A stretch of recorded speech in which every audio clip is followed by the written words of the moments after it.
Pendaftaran mudik gratis Lebaran 2025 di Jakarta dibuka hari ini. Dan Kepala Dinas Perhubungan Jakarta, Syafrin Liputo juga mengatakan kuota mudik gratis tahun ini melayani 22.400 warga. Kita lihat bagaimana proses pendaftaran peserta mudik dan antusiasme warga pada tahun ini. Sudah ada koresponden CNN Indonesia Mahardika Utama yang akan berbagi informasinya untuk Anda. Selamat siang Dika, apa saja persyaratannya untuk mendaftar dan bagaimana perkembangannya saat ini? Ya, selamat siang Maggie. Meski pelaksanaan mudik gratis oleh pemerintah Provinsi Jakarta ini baru akan dilakukan pada tanggal 26 dan juga 27 Maret mendatang di lapangan Silang Monas, tepat di tempat saya melaporkan saat ini.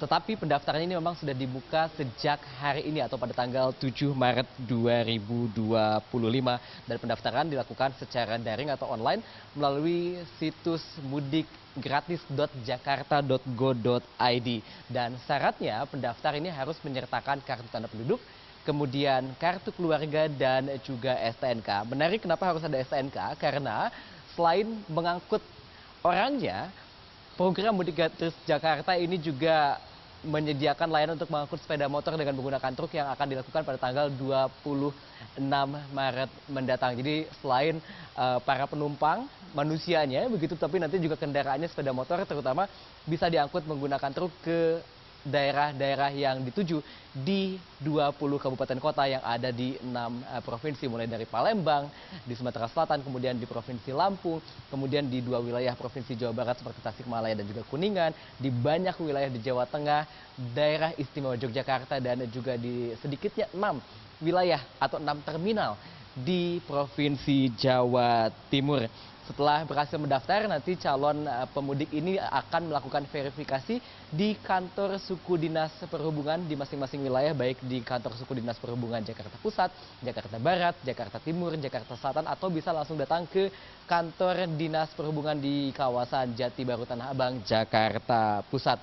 Nah, kalau kita melihat lagi terkait dengan mudik Lebaran tahun ini, survei Kementerian Perhubungan mencatat bahwa akan ada 146 juta orang yang akan melakukan pergerakan mudik di masa libur Lebaran tahun 2025.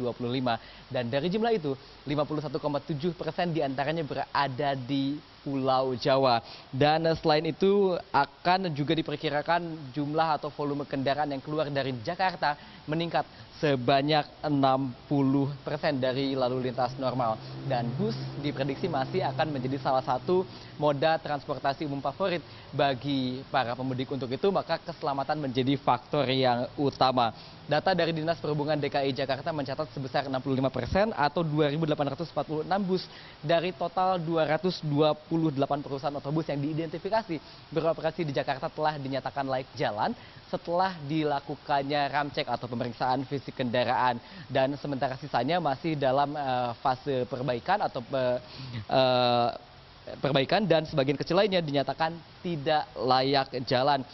Kelayakan jalan dengan menggunakan ramcek ini menjadi faktor yang amat penting, Maggie, untuk menekan angka kecelakaan lalu lintas sepanjang masa mudik Lebaran tahun ini. Kalau kita melihat data tahun lalu, sepanjang mudik Lebaran tahun 2024 ada 1.835 kasus kecelakaan dan 73% diantaranya terjadi pada pengendara sepeda motor atau kendaraan roda 2. Dan untuk itu program mudik Lebaran dengan menggunakan model seperti yang dilakukan oleh Pemprov Jakarta dengan menggunakan selain mengangkut orangnya juga mengangkut sepeda motornya, ini juga diharapkan mampu menekan angka kecelakaan lalu lintas terutama pada sepeda motor di masa mudik Lebaran tahun 2025 ini. Maggie, kembali ke Anda. Baik, kami akan terus memantau perkembangan pendaftaran mudik gratis 2025.